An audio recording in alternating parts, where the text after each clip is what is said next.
दोस्तों आज के इस वीडियो में हम समझने वाले हैं कि हृदय में जो रुधिर का मार्ग वो क्या होता है, कैसे होता है, मतलब कहाँ से आता है और कहाँ से जाता है, उसको हम अच्छे तरीके से समझने वाले हैं।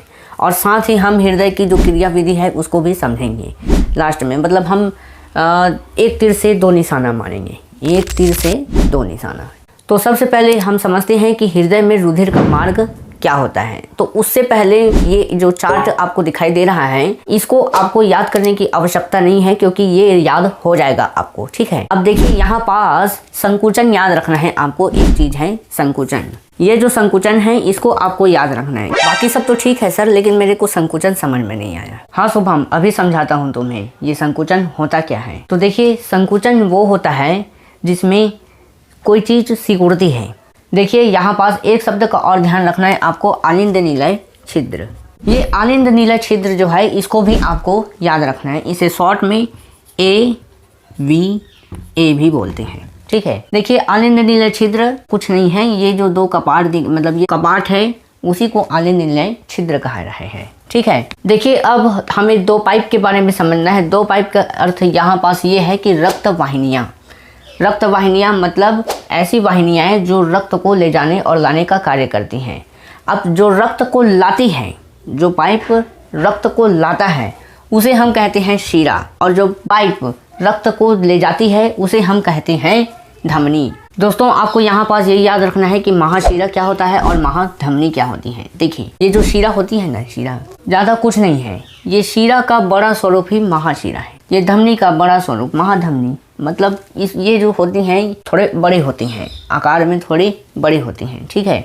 इसलिए इनको महाशिरा और महाधमनी कहा जाता है। तो जैसे कि मैंने अभी आपको जितने भी शब्द बताए हैं, ये जो है वह मार्गों में जितने भी अभी हृदय में जो मार्ग मैं अभी बताऊंगा ये चक्र के हिसाब से, तो इस चक्र के हिसाब से आपको आलिंद निलय छिद्र याद रखना है, ठीक है। और ये संकुचन क्या होता है उसको भी याद रखना है। महाशिरा, महाधमनी, ये जो चारों चीज़ें हैं उसको आपको थोड़ा सा कंटेक्स्ट कर लेना है ताकि आप पेपर में कम से कम लिख सकें, ठीक है। अब मैं आपको ये चार्ट के माध्यम से अब समझा रहा हूँ। तो इसमें आपको दिख रहा होगा अग्र महाशिरा और पश्च महाशिरा। ये है अग्र महाशिरा और यह है पश्च महाशिरा। अग्र महाशिरा मैंने बता दिया है कि शरीर के ऊपरी भाग जितने भी होते हैं, जैसे कि मस्तिष्क हैं, ऊपर के जितने भी भाग हैं, वहाँ से ये जो शिरा है वहाँ से जो रक्त है जिसमें ऑक्सीजन नहीं है, जो ऑक्सीजन विहीन है, उस ऑक्सीजन विहीन रक्त को यही खींच के लाता है अग्र महाशिरा। पश्च महाशिरा भी वही काम करता है।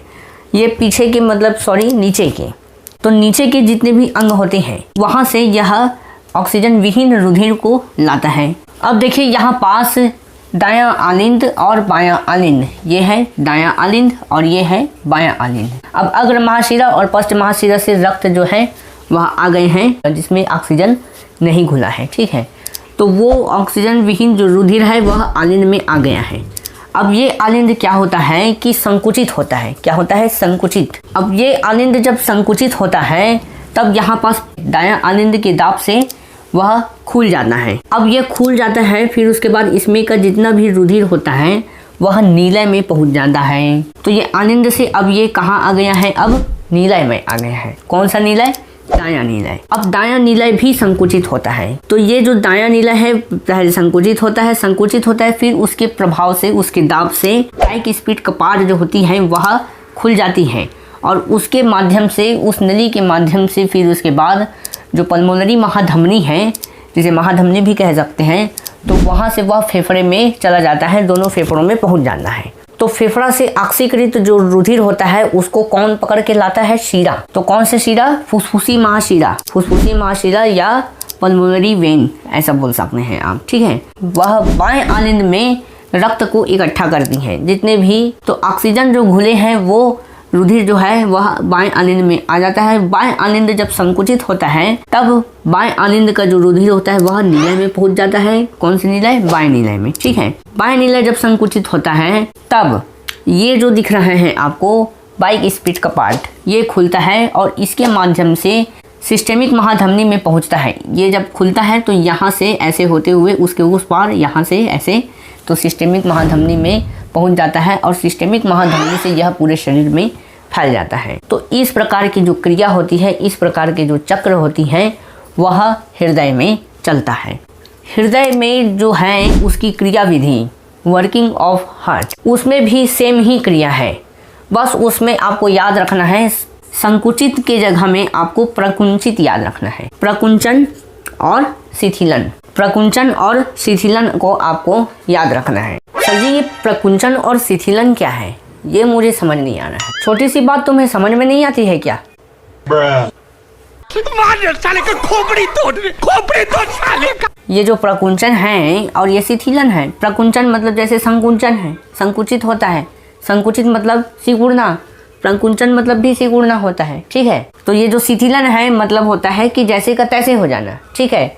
मतलब कोई जो सिकुड़ा हुआ है वो पहले जैसे था वैसे हो जाएगा। जैसे कि मान लेते हैं कि आलिंद में जो रक्त है वह नीला में गया, तो नीला में जाने से पहले वो क्या होगा? पहले प्रकुंचित होगा या संकुचित होगा।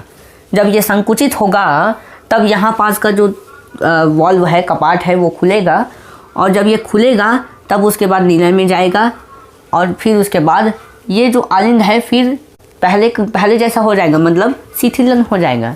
अब यहाँ पास आप ध्यान से देखिए, यहाँ पास लिखा है सूत्र COHRSV, आपके पुस्तक में भी दिया होगा, और कुछ कुछ समझ में आया होगा, कुछ कुछ नहीं आया होगा अगर पढ़े हो तो। अगर नहीं पढ़े हैं तो कोई दिक्कत नहीं है, मैं बताता हूँ। CO मतलब होता है कार्डियक आउटपुट। इसको अभी रहने देते हैं, हम इस दोनों को पहले समझते हैं।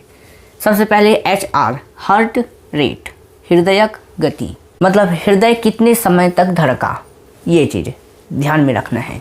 SV मतलब स्ट्रोक वॉल्यूम, मतलब आयतन ही समझिए इसको, मतलब रुधिर का आयतन समझिए, कितने समय में कितना रुधिर पंप किया, ये चीज़। अब इसको निकालना है, मान लेते हैं कि कितने समय में कितना रुधिर पंप किया, तो उसको हम एक साथ कहते हैं CO कार्डियक आउटपुट।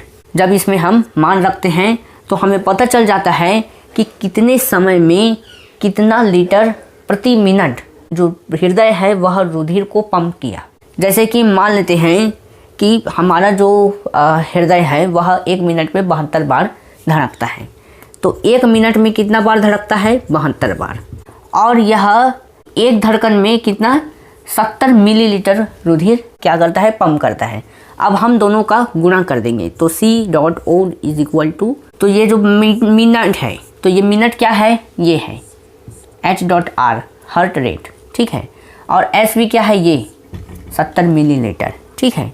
तो जब दोनों का हम गुणा करते हैं तब कितना आ जाता है? इतना आंसर 5040 मिलीलीटर। क्या है ये? मिलीलीटर है, ये आपको याद रखना है। अब देखिए 1000 मिलीलीटर बराबर क्या होता है? 1 लीटर होता है कि नहीं? उसी प्रकार इसमें लगभग में कितना आया है? 5000 आया है कि नहीं? तो 5000 आया है तो ये कितना हो गया? कितना लीटर हो गया? 5 लीटर हो गया। मतलब हम कह सकते हैं कि यह 1 मिनट में कितना लीटर रुधिर पंप करना है? 5 लीटर। मतलब हमारा हृदय 1 मिनट में 5 लीटर रुधिर पंप करता है, ठीक है। देखिए अगर हम किसी व्यक्ति को मान लेते हैं कि वह 70 वर्ष का है, तो उसका जो हृदय है वह जीवन भर में कितना लीटर रुधिर पंप किया होगा और कितने बार धड़का होगा, तो उसका अनुमान लगा चुके हैं लगभग में। तो उसका जो धड़कन है वह निकलेगा 20 करोड़ लगभग में, और 15 करोड़ 5 लाख लीटर जो है वह रुधिर को पंप करेगा अपने पूरे जीवन काल में उसका हृदय, ठीक है। आशा करता हूँ दोस्तों यह वीडियो आपको बहुत ही ज़्यादा पसंद आया होगा। तो मिलते हैं नेक्स्ट वीडियो में, तब तक के लिए जय श्री राम, जय श्री राम।